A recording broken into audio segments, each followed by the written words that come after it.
I usually like to start any interview like this by asking, in one sentence, tell me what this campaign is about.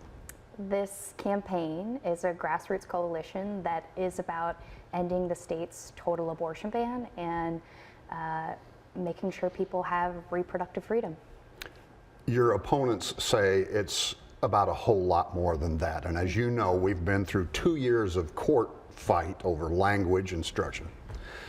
And they have pulled a phrase that says, including but not limited to. Reproductive rights are being protected, including but not limited to. And they have characterized that as an open-ended, come one, come all, transgender reassignments, I mean, anything and everything. Why should voters not be skeptical that you just want to open the door and do a whole bunch of stuff that was never specified? Yeah, I mean, opposition is using a false narrative in an attempt to distract and scare voters, to distract voters from what the true purpose of the amendment is, which is ending the state's abortion ban and making sure Missourians have the right to reproductive freedom.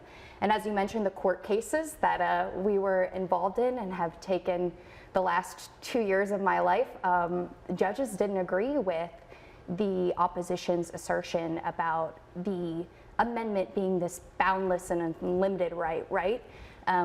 That's why we have the ballot summary language that we have today, which was written by the courts. And we're encouraging voters to take the time to read that ballot summary statement, read the amendment, which is 1 page long, to truly educate yourself about what Amendment 3 and what's on your ballot.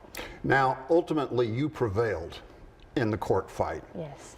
But one of the things that happened there was that the public got fed a diet of information for an extended period of time that they almost never get relative to any ballot question. Does having that much information out there help your cause or hurt your cause? There could be some fatigue. Yeah, I think it certainly helps us, right? Like the campaign and the groups supporting the campaign want voters to have accurate information and as much information as possible. So I think that really helps us because we were able to get our message out there about how truly extreme our state's abortion ban is. Voters have been surprised on doors to learn that our state does not have an exception for rape or incest. And so it's important for voters to know what the current law is and how we're trying to make it different.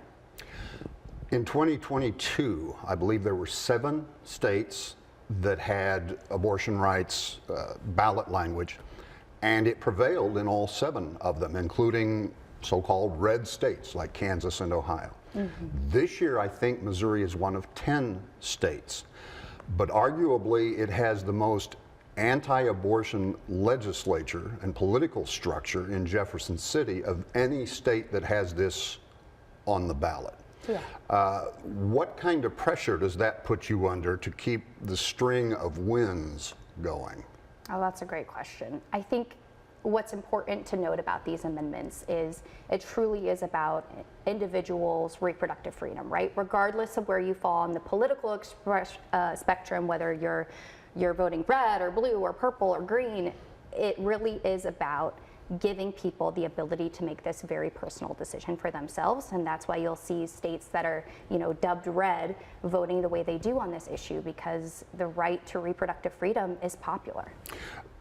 There is a lot of language in here that says unrestricted this, can't do anything about that.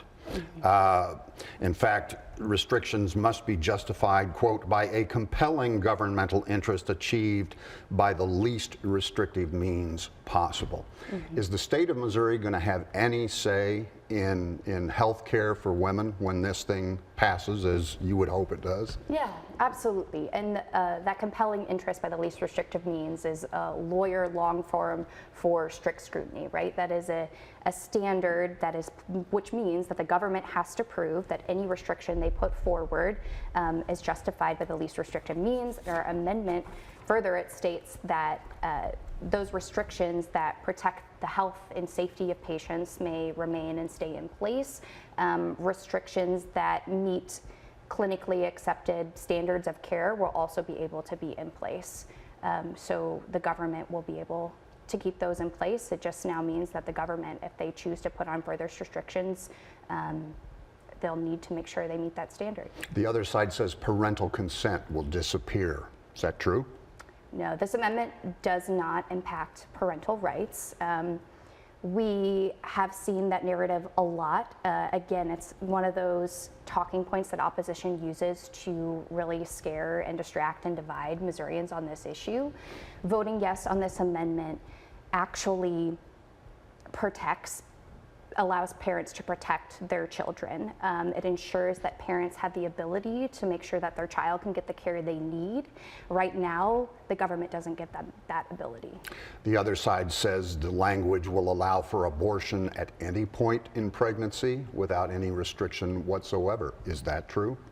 That's not true. If folks go on our website, they can read the amendment. The amendment allows for limits on abortion after fetal viability, with exceptions to protect the health and safety of patients. They also say the language is such that it can open the door to taxpayer-funded abortions. Yeah, is that true? The amendment doesn't affect taxpayers.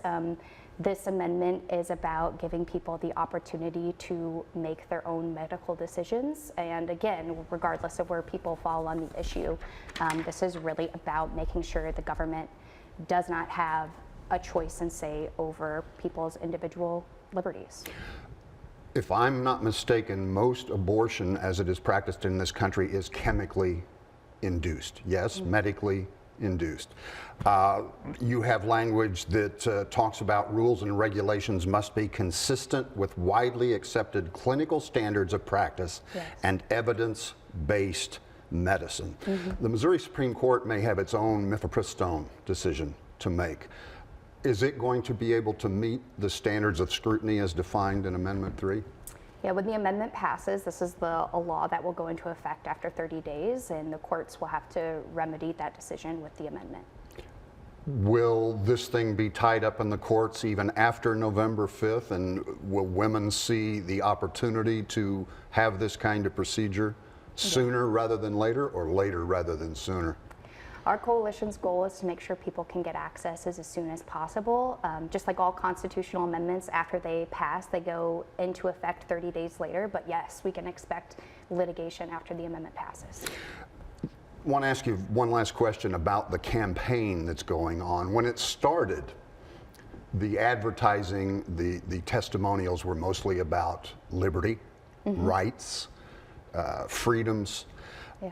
The media campaign of late is more about people whose lives have been affected and who have in fact been, from your side's perspective, victimized by the law in the state of Missouri.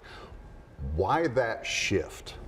Yeah, it's all about educating voters, right? Our campaign's job and this coalition's job is to first inform voters of how the total abortion ban came to be in the state of Missouri. What does the total abortion ban entail? Which is why we had ads early on explaining to voters that, you know, there's a total abortion ban in place that does not allow exceptions for rape or incest.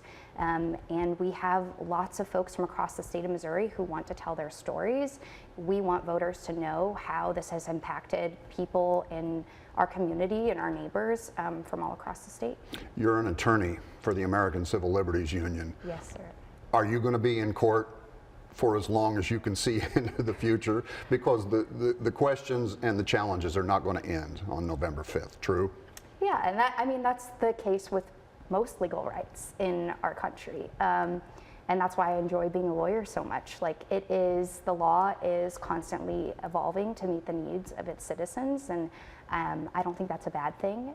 We at the ACLU will continue to make sure that people have access and the support to get access to this right once it's established. Tori Schafer, thank you for your time. Thank you.